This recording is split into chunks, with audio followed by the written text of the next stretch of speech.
Hello, everyone. Welcome to RT Magazine's webinar on patient ventilator asynchrony. My name is Mike Fratantoro. I'm the chief editor for RT Magazine. So here's who's on our panel today. So we have Kenneth Miller from Lehigh Valley Health Network, and we also have Troy Whitaker from University of Missouri Healthcare. And again, I'm Mike Fratantoro with RT Magazine. Here's a quick introduction to what our program is going to look like today. Part one will be Ken. He's going to be talking about how to recognize patient ventilator asynchrony and also just cover what it is and some of the identifying markers for it. Part two, Troy is going to cover some examples of asynchrony using visual aids, including video. So I'm going to introduce Ken Miller. Ken's the educational coordinator and wellness champion for respiratory care services at Lehigh Valley Health Network in Lehigh, PA. So Ken, thanks for joining us today. You're welcome. Thanks for having me. Very excited to talk about this. This is a very big issue in respiratory care. All right. So recognize and ventilator asynchrony. The objectives are going to be the following. Goals of mechanical ventilation are optimized gas exchange. So like when I teach residents and respiratory therapists about mechanical ventilation, I always say, like, what are our goals? And one of it is obviously optimized gas exchange. We expect when we put a patient on a ventilator, we should improve oxygenation and we should improve ventilation. Not always the case. The second one I really speak about is what we're going to be talking about today is optimized ventilator patient asynchrony, which I think in 2022 is probably the biggest problem associated with mechanical ventilation. And then we minimize ventilator-induced lung injury, prevent barotrauma, volume trauma, etc. And then I try to teach our therapists and medical team, let's facilitate ventilatory liberation, because a lot of the problems associated with mechanical ventilation we can prevent. So we're going to focus today on the goal of optimizing patient ventilator synchrony. Go ahead, Mike. Okay, so here's an example. This is from Pearson Respiratory Care that looks at exactly the way a patient should not look on a mechanical ventilator. There's always a misnomer that you put a patient on a ventilator and the ventilator does the majority of the work. And you can see in this situation, this poor patient is attached to the ventilator, but it doesn't look like the ventilator is ventilating the patient, surely not adequately, and the patient has an excessive work of breathing. So don't get seduced into believing I put a patient on a ventilator and the ventilator is now going to take all the work from the patient. Next. So when we look at asynchrony, it's kind of this, type of, when we're synchronous, we're in kind of concert together, that the patient takes a breath or the patient is passive, the ventilator delivers the breath, and thus everything is synchronized. And on exhalation, passive exhalation occurs. When we look at asynchrony, you can see we're kind of in incoherency, where the patient may be pulling for a breath one way and the ventilator may give it a breath the other way, or the patient's trying to exhale out when the ventilator is delivering the breath. So again, we look at putting patients on mechanical ventilation, and who's the boss of breathing? The actual patient or the actual mechanical device? Next. So when you look at mechanical breath and pull-ups, and I still go to the gym at this point in my life. And Mike, I gotta give you a different picture because that picture is about 20 years younger than when I am actually looking at these days. But anyway, so a controlled breath is basically where the device would pull you up. You don't really do anything at all, and the ventilator does all the breath. Assisted breath would be the patient would take a little bit of a breath, and then the ventilator would take over the breath.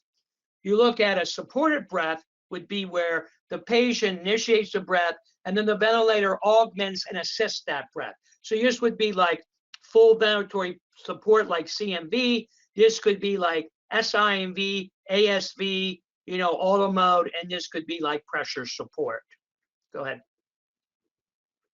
So this concept of asynchrony is not new. I've worked in respiratory therapy 48 years, and patients have been asynchronous ever since I've seen a patient in mechanical ventilation.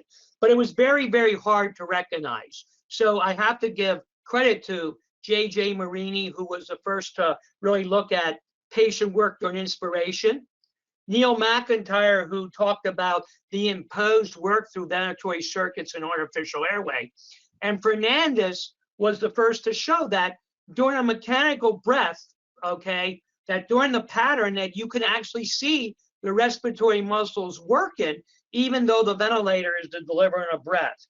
And then Hargo was one of the first to utilize ventilator graphics to determine ventilator asynchrony. Because really, back in the 70s, 80s, and it really wasn't until the mid-90s that we had actually waveforms where we could easily see ventilator asynchrony. Go ahead. So Marini very eloquently was first to show this in 1986. The concept was that the patient or the machine gave a breath, and then the machine did all the work, marked by the brown area. But in a patient that's not passive, or a patient that is not in sync with the ventilator is not set to meet the patient's ventilatory demand, Marini showed very eloquently that the patient could be doing work during the whole inspiratory phase, as shown by the green shaded area. Next. Fernandez showed with EMG tracings that if you look at the fourth row there, that if the flow is insignificant, so in this patient, the peak flow sitting on the ventilator does not meet the inspiratory flow demands of the patient, and you can see the fourth column raw, energy, that there's a lot of muscle work during inspiration. If you go ahead and follow graph B, C, D to E, and you increase the flow to meet the patient's inspiratory flow demands, you can now see the muscle work during inspiration is reduced dramatically. Next.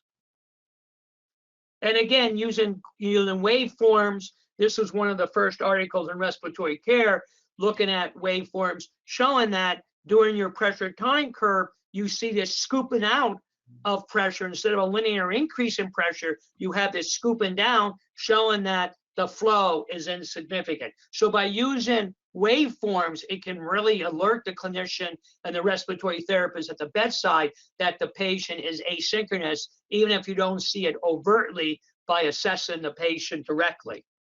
Next. So why is there ventilator asynchrony? Next. The control of ventilation is very complex, and I tried to show here that there's a lot of factors that play into why we breathe the way we do and how the patient's going to respond. So if you have a patient that's hypoxic, a patient that is acidotic, or a patient that's hypercarbia, that's going to drive the patient to breathe. These are survival mechanisms that man and womankind have been using since whatever, and these are going to drive the respiratory pattern.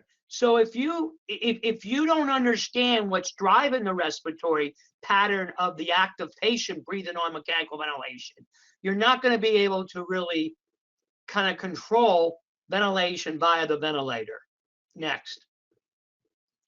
So again, this is from Williams 2011, which shows very nice, again, who's in control of breathing? Is it the brain telling the body how to breathe and all this feedback going back to the brain based on, the muscle strength, the compliance resistance, the gas exchange? And then how do you have on this side, how do you have the ventilator set? And what's controlling it? So again, the question I always ask when you put a patient on the ventilator, is it the ventilator controlling the breathing of the patient, or is the patient controlling the breathing? And try to get those two synchronized. But you can see there's a whole plethora of drivers to the patient that's going to dictate how they breathe. Next, please. So again, terminology, what is ventilator asynchrony? A mismatch between the patient and ventilatory, inspiratory flow and expiratory time. Charcot found that almost 10% submitted to a weaning center exhibited just phenomenal. And this mismatch results in weaning failure secondary to diaphragmatic muscle energy waste. So again, I'm not sure how many of you have ever been on a mechanical ventilator. I haven't, thank God, but I've seen enough patients, talked to enough patients to know that's very uncomfortable to be on a ventilator. Remember, when we put a patient on a rate of 20 on the ventilator by a CMV mode, for example, every 3 seconds, that ventilator is going to deliver a breath. If the patient doesn't want a breath, then so what? The ventilator is going to deliver that. So understand that when you set that rate, you're imposing that ventilatory pattern on the patient. Next. So in the literature, and I have intensive care medicine 2016, and I'm sure there's more recent literature, is that there is a lot of information out there showing that if you have ventilator asynchrony, you increase ventilator duration and ICU.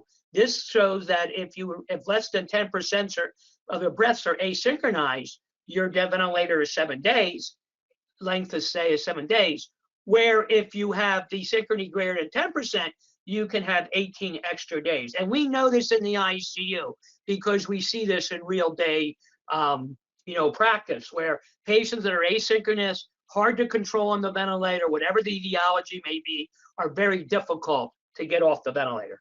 Next.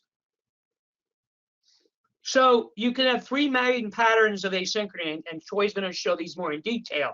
Is you can have trigger asynchrony. That means the patient tries to take a breath and the ventilator doesn't do anything, or it's delayed breath. Flow asynchrony, the flow is either too fast or too slow to match the patient's flow requirements. You overshoot the flow. It's like you're blasting the air in, or the air is coming in too slow and the patient is air hungered. Or you can cycle termination asynchrony. All right, the patient cannot get to exhalation. This is a good example in pressure support. If you don't change the ETS percentage or the flow cycle criteria percentage on patients with obstructive disease, you're going to air stack that patient and auto PEEP that patient, because the I time is going to be too long, and they're going to be trying to actively exhale, and the machine's going to say, sorry, I can't let you exhale until the flow decays down to a certain value. Next, please. So again, how you set your trigger, the type, is it flow? Is it pressure triggering? Your rise time, is it fast, slow? Is it square wave? Are you using PRVC, which is variable flow, decelerating? The sedation level of the patient, did you knock out their respiratory drive? Have you weakened the patient that they're like, how, if you drink too much or you have a narcotic on board, not only are you fuzzy in the brain, but your muscles are discoordinated. That can happen too during sedation. A lot of clinicians want to sedate patients during asynchrony. That may not be the best solution. I'm not saying it doesn't have to be done, but I'm just saying try to figure out, why is the patient asynchronous? Respiratory drive, do they have auto PEEP? If their airways are over distended in their alveoli, they can't trigger the ventilator. Small airway sizes, compliance is poor. Patients that are obese and have very large chest wall and abdominal impedance, you have to compensate for that so the lung can expand and move the chest and abdomen out of the way. And is the airway patent? Patients may be asynchronous with a ventilator because they're in bronchospasm or they have lots of secretions. Next. So again, sometimes if you treat the patient, you may achieve ventilatory synchrony. For example, a patient that's acidemic, metabolically, what's the compensatory mechanism? Hyperventilation. So unless you're going to correct the pH, that patient's going to be tachypnic, trying to blow off CO2 to compensate the pH. Pain, anxiety, fear, hypoxemia, airway obstruction, fever. Some of these things are easy to treat, some are more difficult. But again, often some patients asynchrony, what's the first thing I see? Let's sedate the patient. That does not achieve your endpoint. Your endpoint is what's causing that patient to be asynchronous. If they're hypoxic, give them more oxygen. If they have airway obstruction, bronchodilate them and suction them. Fever, give them some Tylenol. Try to figure out why they're asynchronous first, before we just simply think about sedation. Next. So again, this is an idea of how waveforms can help you. Here you're looking at a flow time curve along with a pressure time curve. And you can see that where the arrows are, those are missed breaths. There's a patient trying to take a breath and the ventilator is not responsive. Now you can only imagine how uncomfortable that patient will be based on trying to take a breath in and the ventilator doesn't give the breath. All right. That's extremely, anxiety provocated and makes the patient feel like they're air hungered and they're suffocated. Next. Now, in real life, this is off some of we use the G5 ventilators, and I'm not selling ventilators, it just happens the ones we use. You can see this happens in real life. This patient's on flow triggering, marked by the little pink triangles, and where I have the circle, that patient's attempting to take a breath, but the ventilator is not responsive. So it's fairly easy to see that mistriggered breath on your ventilator waveforms, no matter which ventilator you use currently. Next. Here is an example where a patient is on VCV and the flow is inadequate, and you can see that pressure sucking in. During mid-inspiration, the patient wanted more flow, but the ventilator is locked out with a certain flow, and the ventilator says, sorry, I can't give you more flow. So you can see where my green and yellow arrows, and if you look actually at the pressure time curve down at the bottom, you can see the loss of pressure where the patient was scooping up. So again, this would be inadequate flow and increased work of breathing by the patient. Next. Now, when I talk about this lung ventilator protection during asynchrony, we all, and for those that worked at the bedside like myself during COVID, we know how many patients we put on ventilators and how many patients were in ARDS and how many patients we put on lung protective, targeting about 6 cc's per kilo. So here's a patient who is synchronous initially with the vent, and they're getting around 6 cc's per kilo. But if you look at my small circle at the end of the pressure time wave curve, you can see the patient at end inspiration is now accessing more flow. So here they're set at 430 and they're getting pretty close to that. Next, please. Yeah, now the patient is getting asynchronous and they're sucking in more air, and PRBC mode is what the patient's in, and you can see they're sucking in more air. So now they're getting 8 cc's per kilo. So what happened to our 6 cc's per kilo?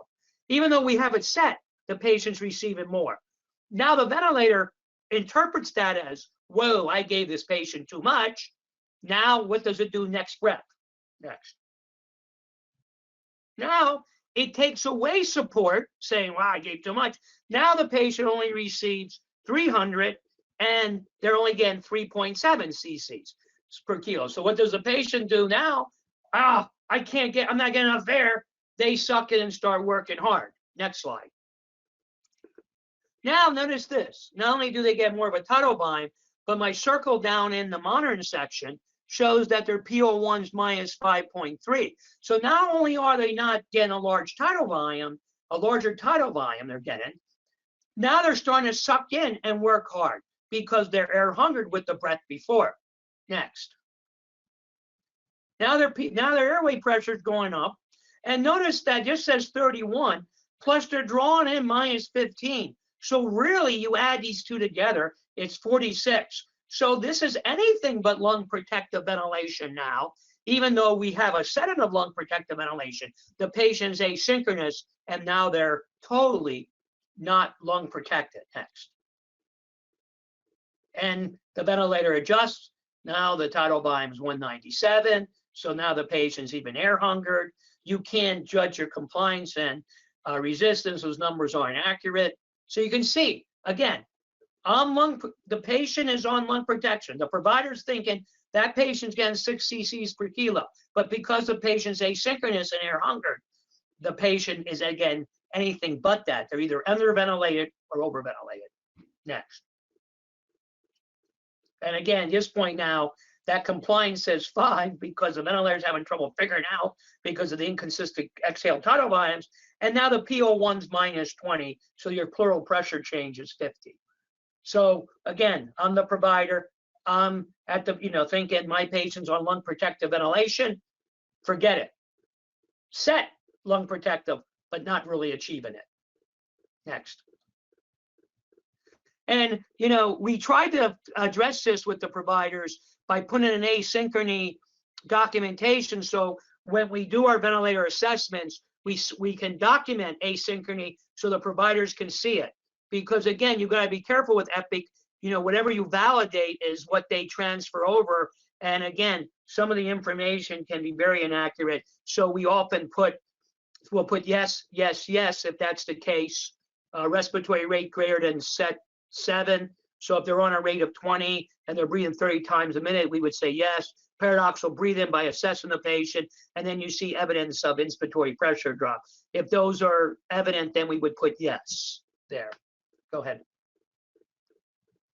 So some of the ventilator adjustments you can make is change the ventilatory demands, increase the rate. One of the things I've learned over the years, and I don't have any evidence to prove this is accurate, but at least, I think at least it gets us into the church, as they say, is if I have a patient set on a rate of 20 and they're breathing 40, I add those two together, that's 60. Divide by 2, it's 30. That's my new set rate. They're trying to match that patient's inspiratory and ventilatory demands. All right. Now, the novice will say, well, they're being hyperventilated already. Why would you turn up the rate? Well, because they're working hard and I'm trying to take away their work of breathing. Because if I turn the rate down, they're just going to work harder and continue to be hyperventilated. Changing the trigger sensitivity, do we go from pressure to flow? Do we change pressure of 2 to 0.5? All right, and minimizing your auto PEEP, sometimes giving more E time, using PEEP to help stent the airways, and you can adjust your ETS percentage during pressure support. And then obviously, if you optimize blood gases, you improve CO2, pH, and PO2. That'll make the chemoreceptors in the brain not keep on telling, breathe faster, breathe faster, breathe faster to survive. All right, next. Now, one of the things you got to be careful is because prior to COVID, we tried to leave a lot of patients breathe on the ventilator and let them drive themselves. But there was some good work from a modeling group that actually showed that if you do that and the patient breathes too vigorously, their PO1 is less than -6, that they increase lung stress, increase lung perfusion, they breath stacks, and they actually injure their lungs. So they termed, they coined this new term called PSELI, patient self-induced lung injury. So a model who's really the father of driving pressure says that, yes, breathing spontaneous may be the most comparable for a patient, but patients, especially with COVID ARDS, or any patient with severe ARDS, it may be you may be injurious to the lung. Next. And here's an example of what I was saying, the patient's drawn in. You have a -6. That PO1 should be less than -4. When it goes more negative than -4, that means that the patient's sucking in too hard. Next. So just quickly, as I'm finishing here, there are some advanced modes out there that may help with patient-ventilator interfacing. There's not necessarily a lot of data out there, but there are some, options that clinicians may use to help improve synchronization. Go ahead. PAV is a form of synchronized partial ventilatory assistance with the characteristic that generates pressure in proportion to the patient's effort. Simply saying that you put a patient on PAV, you put in a certain percentage of work of breathing, and the ventilator will decide if the patient needs more assistance, it will add pressure, and if the patient's doing fine, or if the patient's not working hard enough, it will reduce pressure. Next. And this is an example where, you measure in joules, 0.3 to 0.7 is considered to be acceptable work of breathing. So if the patient starts moving up past 0.7, the ventilator would give more support. If it went below 0.3, the ventilator would take support away. So this is available on the Medtronic's ventilator, and there's been a lot of case studies, case scenarios of some success with ventilator asynchrony and to help with difficult to wean patients. Next. And this is what I said again. PAV increases effort with increased effort, increased support, or vice versa. Next. Neurally adjusted ventilatory assist, NAVA, is a mode of ventilation that actually looks at the electrical activity of the diaphragm. Understand that when the patient takes a breath, it needs to go through, from the diaphragm through 24 generations of airways, through the endotracheal tube, through the ventilator circuit, to the ventilator sensor in order to give a breath. And if the patient has narrowed airways, secretions, the endotube is obstructed or small, or there's water in the circuitry, or the sensors, trigger and sensitivity is not set correctly, you are going to have a patient who takes a breath and the ventilator is not going to respond. NAVA is electronically responsive by having a signal by the diaphragm that can help basically adjust and prevent this trigger sensitivity. Okay, next. And this is an example of here, the measurement is ED peak, ED minimum. So they use a special endotracheal tube and sensors that can actually tell the clinician how much energy and effort the patient is utilizing and try to help synchronize the ventilator breath with the patient effort. Next. And this is an example of the connector. This is used on the, was the serval, I think it's something different now named, but it's used on that ventilator at this point. Next. ASV is a closed loop mode of ventilation. It really helps deliver time cycle ventilation. And then what it all tries to do is when it senses breathing from the patient, it tries to then switch from time cycle to flow cycle. So ASV helps facilitate weaning and helps try to maximize ventilator synchronization and give pressure regulated breaths, targeting a certain minute ventilation and changing the respiratory rate and tidal volume based on the patient's pulmonary mechanics. Next. And here you can see patients in ASV, you set a percentage that dictates your minute ventilation. And then based on this, see this patient is all spontaneous breaths, no controlled breaths, and they're in pressure for a 15. So this is really a very nice mode to use for post-op patients or patient that inconsistent respiratory drive. Next. And then the Draeger ventilatory team, they have something called Smart Care, which is a protocolized systematic weaning that says that you put in what type of patient you have, what are your target tidal volume, respiratory rate, and then based on that, the ventilator will titrate pressure support up and down, and it almost does a ventilatory separation once you get to a level where the ventilator says that I think you could extubate this patient based on the information you put in. Next. And then Puritan Bennett again has, through their Medtronic system, the 980 leak sync software, which helps prevent self-triggering or other type of high work of breathing. So it kind of detects and fluctuates in leaks or work of breathing that may help to prevent auto triggering or delayed exhalation in pressure support. So it's automatically changing ETS percentage and triggering pressure. Next. So mechanical ventilation is not a normal process, so you got to understand that. Clinical issues must be addressed. Many factors to consider in patient ventilatory synchronization. You understand, remember what I said earlier, when you put a patient on a rate, you're imposing a ventilatory pattern on the patient.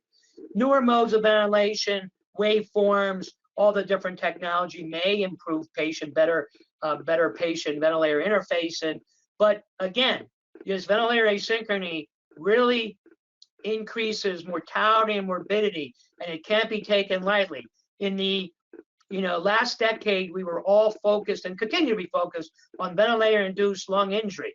I think now we need to be focused on ventilatory asynchrony and see what we can do to try to, improve that. Great, thanks, Ken. With that, I'm going to move on to Troy Whitaker. Troy's the clinical coordinator at the University of Missouri Healthcare Medical ICU. Thanks for being here today, Troy. So good morning or good afternoon, whatever it may be for you. Thank you, Ken, for an excellent presentation on patient ventilator asynchronies. I always like to refer to this paper from 2015 with Luis Blanch, who's done a ton of work on ventilator asynchrony. Also has our beloved Dr. Kazmarek there at the bottom.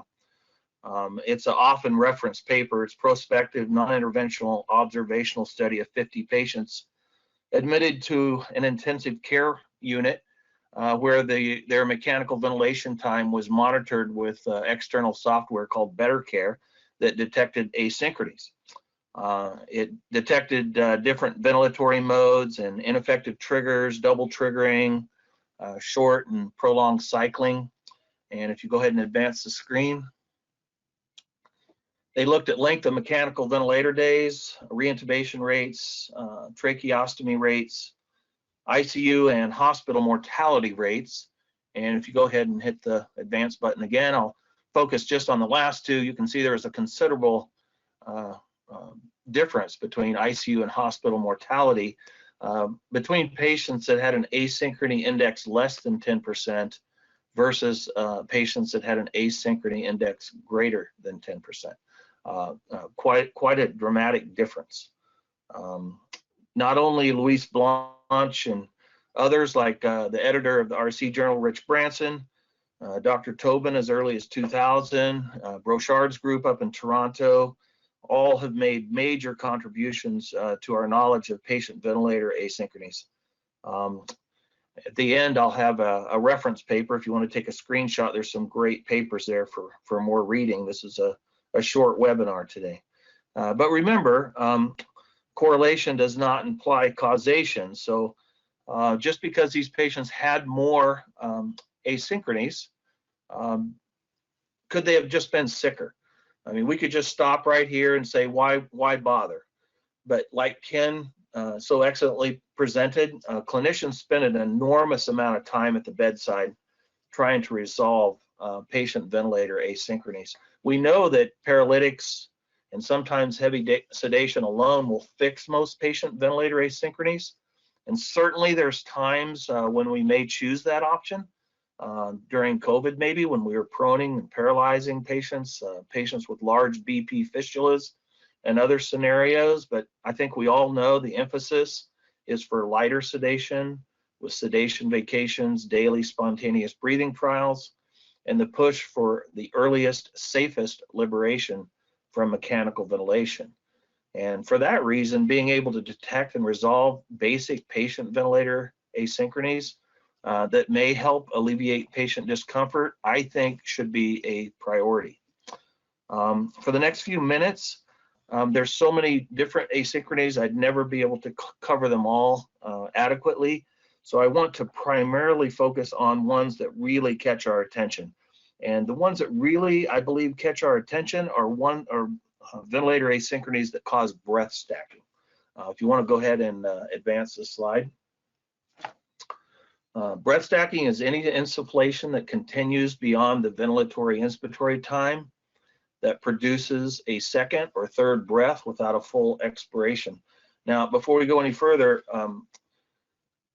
Ken listed all sorts of people that contributed to our knowledge of ventilator asynchronies, but I remember early on, Neil McIntyre, when we first got graphics on our ventilators here at MU Healthcare, which was in the mid-90s, I heard a lecture by him not just shortly after, and we can't be fixated just on the graphics or just on the patient. Now we need to concentrate on both.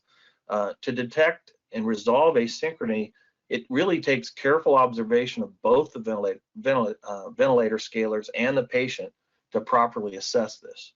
And I've never forgot that. Our first laptop with graphics we hooked up via laptop to a Servo 900C, and we all laughed and said, is this really going to help us better take care of these patients? Within a few weeks, somebody had taken wire cutters and cut the laptop off, and it disappeared. And we didn't get graphics back till we got our first ventilator that had incorporated ventilator graphics into their platform. Let's go ahead and advance the slide. Potential harm of breath stacking: excessive tidal volumes. Look what's going on there at the bottom right. Wasted or excessive patient effort, diaphragm myotrauma, and it may create pendulift. Let's go ahead and advance the slide. Pendulift is a movement of alveolar gas from more recruited non-dependent regions to less recruited dependent parts of the lung. It's been thought to induce or exacerbate lung injury. Electrical impedance tomography is a relatively new monitoring tool that allows clinicians to evaluate the distribution of ventilation in real time. Well, it doesn't take a rocket scientist to look at this image and see that there's some dyssynchrony. So, you know, in time, I think some ventilator platforms have actually incorporated electrical impedance tomography into their ventilators. Not available in the U.S. yet. Only available as a standalone equipment, but you may see more of this and more asynchrony detection software that comes with ventilators in the future. Go ahead and advance. All right, there's two types of asynchronies that often lead to breath stacking. Go ahead and, premature or early cycling with breath stacking and reverse trigger with breath stacking. The differences being who initiates, who or what initiates the breath. These are both look relatively similar when we look at it on the ventilator graphics. Pressure's at the top, flows in the middle, and volume is at the bottom. But there's one difference when you're trying to decide what to do with breath stacking and detection of a reverse trigger versus premature cycling. That's who initiates the breath. On the left, with short cycling or early cycling, the color change noted with the first breath and the second breath indicates the patient started the first breath and the second breath. On the right, with reverse trigger, the machine always begins the breath and the patient ends up with the second breath. Okay, so go ahead and advance the screen. With premature cycling, there's a mismatch between the patient's neural inspiratory time and the set inspiratory time that we as clinicians have put on the ventilator. Go ahead. So to resolve premature or early cycling, which can cause breath stacking, or it can be related to a breath that didn't breath stack, but this is the one that usually catches our attention. You want to lengthen the inspiratory time or decrease the flow rate. You want to lengthen out that time. The patient's still pulling while the ventilator is saying, sorry, I'm going to transition into expiration. It's uncomfortable. It can cause what you see here. If you're in pressure support ventilation, then you need to decrease the cycle criteria more towards 0. You may consider increasing the tidal volume, but keep in mind that could be harmful. But the last thing we consider is to increase sedation or restart a paralytic. And we only do that if it's left unresolved and lung injuries present. Go ahead.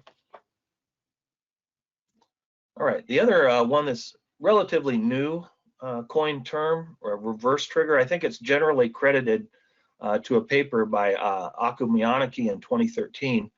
Reverse trigger occurs as a result of a mechanical breath generated by the ventilator that triggers a muscular effort from the patient. I don't want to say it's a hiccup, but it acts like a hiccup. It's involuntary. It usually occurs over many consecutive breaths, and it's also been referred to as entrainment or phase locking in the recent past. Unlike premature cycling, the ventilator always initiates the initial breath. Unlike premature cycling, though, the patient, it appears, cycles the second breath. We really became in tune with reverse trigger at our institution during COVID. The scenario was you had some really sick hypoxic patients that required a paralytic, proning. They started to recover. They tolerated supine. The first step was to DC the neuromuscular blocking agent, and this would start occurring. And it wasn't resolved easily. It led to a restarting of the neuromuscular blocking agent, or often, and so it set the patients back quite a bit. So with reverse trigger, actually the answer to that most of the time is to reduce sedation. Reverse trigger anomaly, especially with breath stacking, is associated with increased sedation. So you take the paralytic off, the sedation's still running, and you get these what appears to be breath stacking, flow hunger. The patient looks like they want more from the ventilator.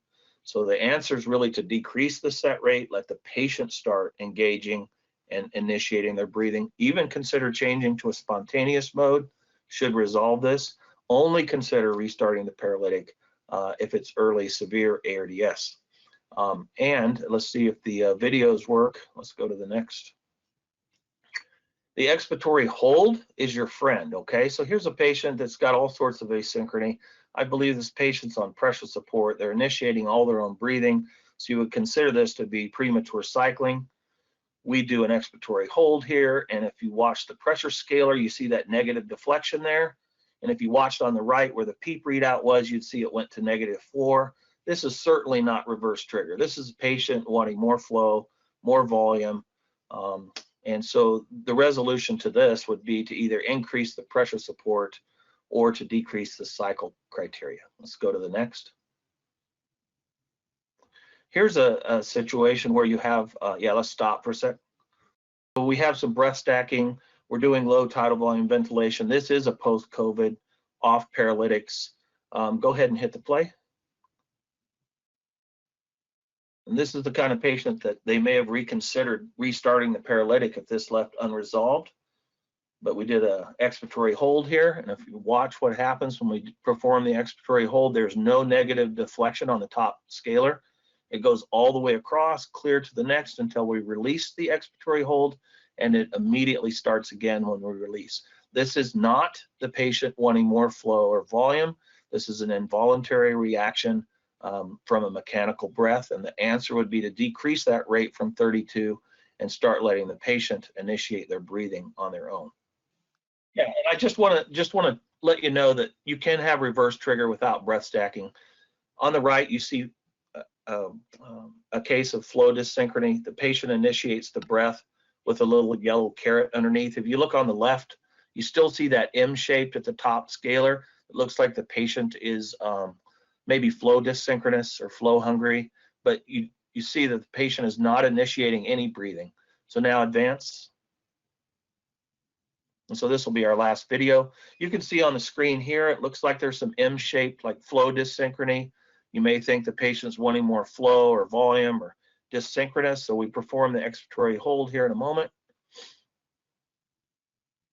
We watch for negative deflection. You can see there's some auto PEEP there. The pressure scaler went up a little bit, but no negative deflection until we let go. And then it immediately starts in again. So you can have reverse trigger with or without breath stacking. So you need to be thinking about that when you see these kinds of things at the bedside. Let's go ahead and go to the last slide, the recap. All right, so as a recap, observational evidence has consistently found that increased asynchrony index is associated with poor outcomes and longer duration of mechanical ventilation and even mortality. Ventilated patients are routinely managed while either ignoring or not recognizing dyssynchrony. Detecting asynchronies requires careful examination of both the ventilator scalers and the patient. Reducing dyssynchrony by adapting ventilation is often feasible. Asynchrony may contribute to lung injury or respiratory muscle dysfunction, as well as greatly impacting patient comfort. And to go ahead and advance, if anybody wants to take a screenshot of the references, there's good reading there.